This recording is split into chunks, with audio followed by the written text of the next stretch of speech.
একবার কোনো বৈষয়িক ব্যাপার উপলক্ষে আমার সঙ্গে মেজদাদার ঝগড়া হওয়ায় আমি কিছুদিনের জন্য বাড়ি ছাড়িয়া অন্যত্র থাকিবার ইচ্ছা করিয়া ওই বিষয়ে শ্রী শ্রী মাকে জানাইতে এবং তাহার অনুমতি লইতে বাগবাজারে গিয়াছিলাম।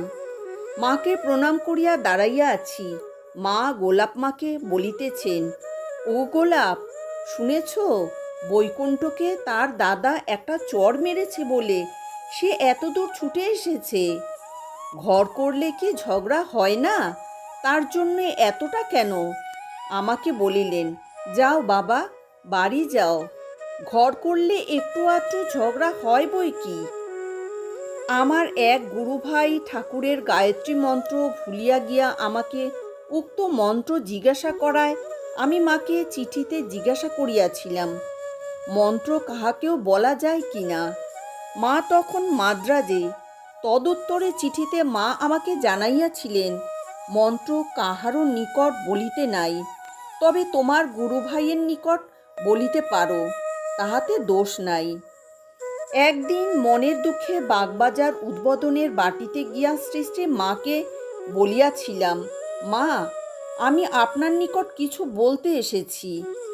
মা, কি বলো? আমি, মা, কবে আপনার এই অভাগা ছেলেকে দয়া হবে? মা, বাবা, ঠাকুর দয়া করবেন, তাকে ডাকো, আর সৎসঙ্গ করো, সাধন ভজন করো, ঠাকুরকে ডাকলেই সব হবে। আমি, ওই করে তো মা কিছু হলো না, আমি ঠাকুরকে দেখিনি, কি ডাকবো? আপনার দয়া পেয়েছি, যদিও আপনি বলছেন, তবে আপনার এ অভাগা ছেলের জন্যে আপনি তাকে ডাকুন। মা, জপ ধ্যান না করলে কি হয়? সেসব করতে হয়। আমি, আর আমার জপ টপ করতে মা ইচ্ছা নেই, করে তো কিছুই হচ্ছে না। কাম ক্রোধ মোহ আগেও যেমন ছিল এখনো তেমনিই আছে, মনের ময়লা একটুও কাটে নাই। মা, বাবা, মন্ত্র জপ করতে করতে কাটবে, না করলে চলবে কেন? পাগলামি করো না, যখন সময় পাবে মন্ত্র জপ করো, ঠাকুরকে ডেকো। আমি, না মা, আমার সে ক্ষমতা নেই, জপ করতে বসি তো মন চঞ্চল হয়। আমার মন তন্ময় করে দিন, যেন একটুও কুচিন্তা না আসে, না হয় আপনার মন্ত্র আপনি ফিরিয়ে নিন। বৃথা আপনাকে কষ্ট দিতে আমার ইচ্ছা নেই, কারণ শুনেছি শিষ্য মন্ত্র জপ না করলে সেজন্য গুরুকে ভুগতে হয়। মা, দেখো এ কি কথা, তোমাদের জন্যে যে আমি ভেবে ভেবে অস্থির হলুম।